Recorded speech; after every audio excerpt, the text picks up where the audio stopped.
Friday, September the 18th. Max Lucado is a favourite author of mine, and he's written a book called Fearless. This is the blurb on the back. Each sunrise seems to bring fresh reasons for fear. They're talking layoffs at work, slowdowns in the economy, flare-ups in the Middle East, turnovers at headquarters, downturns in the housing market and upswings in global warming. The plague of our day, terrorism, begins with the word terror. Fear, it seems, has taken 100-year lease on the building next door and set up shop. Oversized and rude, fear herds us into a prison and slams the doors. Wouldn't it be great to walk out? And this book was written before COVID-19 was even known to exist. We left Gideon in the cave. Remember, being told by the angel of the Lord that he was a mighty warrior while he was hiding in a cave, terrified of the Midianites, terrified that they would raid once more and steal the grain. What was Gideon's reaction to what the angel of the Lord said? Remember, the people of Israel had done evil in God's sight, but they had cried out to God for help. Gideon's first question to the angel was, why is all this happening to us? And when the angel says, effectively, God has heard your cry, he has sent a rescuer, you are that rescuer. What comes next? Gideon says to the angel, if you are truly going to help me, show me a sign to prove that it is really the Lord speaking to me. Don't go away until I come back and bring my offering to you. He answered, I will stay here until you return. Gideon hurried home. He cooked a young goat, and with a basket of flour he baked some bread without yeast. Then, carrying the meat in a basket and the broth in a pot, he brought them out and presented them to the angel who was under the great tree. Don't you love the way the Bible puts those kind of offerings in a couple of lines? Can you imagine how long it actually took to run home, kill a goat, cook a goat, bake bread and bring it back? It makes it sound like mere moments, but there were no microwaves then. It must have been a while. But this is what happens next. The angel of God said to him, place the meat and the unleavened bread on this rock and pour the broth over it. And Gideon did as he was told. Then the angel of the Lord touched the meat and bread with the tip of the staff in his hand, and the fire flamed up from the rock and consumed all he had brought, and the angel of the Lord disappeared.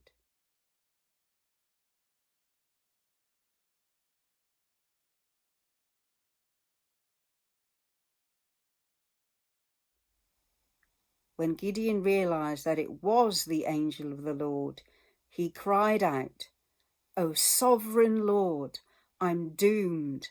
I have seen the angel of the Lord face to face. What would you have done? How often do we too cry out to God, seek answers from him, really and truly get on our knees and plead with God for guidance, for an answer.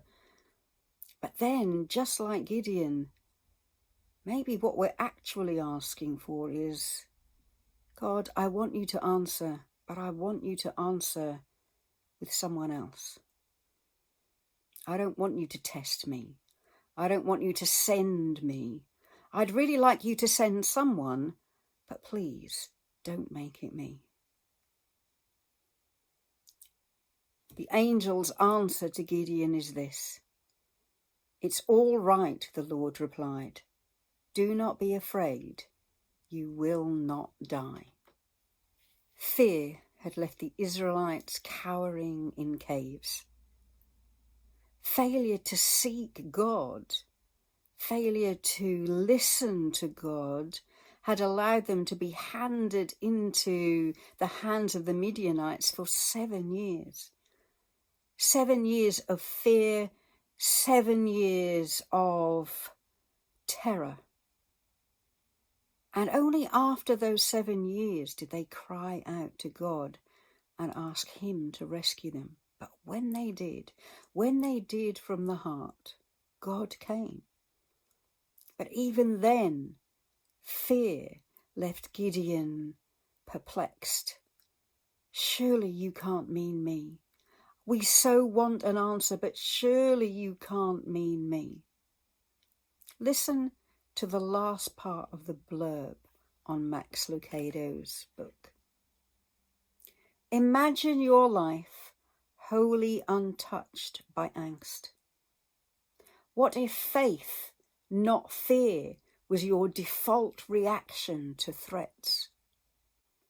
If you could hover a fear magnet over your heart and extract every last shaving of dread, insecurity, or doubt, what would remain? Envision the day when you can trust more and fear less. Can you imagine your life without fear? That's what the angel was effectively asking Gideon to do. Have faith, not fear. Do not be afraid. You will not die.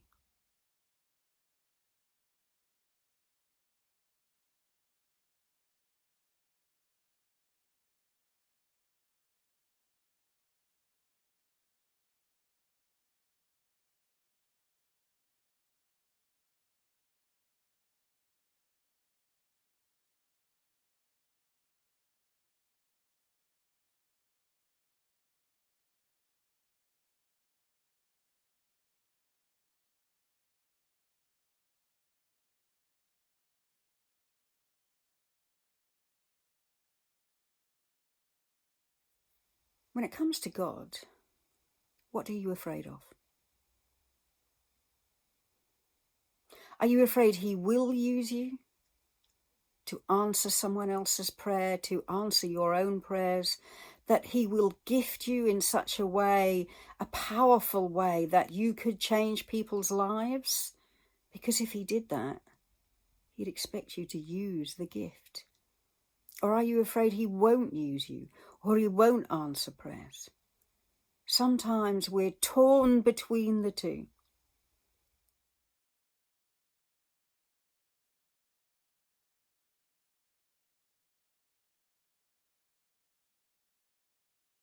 The angel of the Lord said to Gideon, "Do not be afraid. You will not die."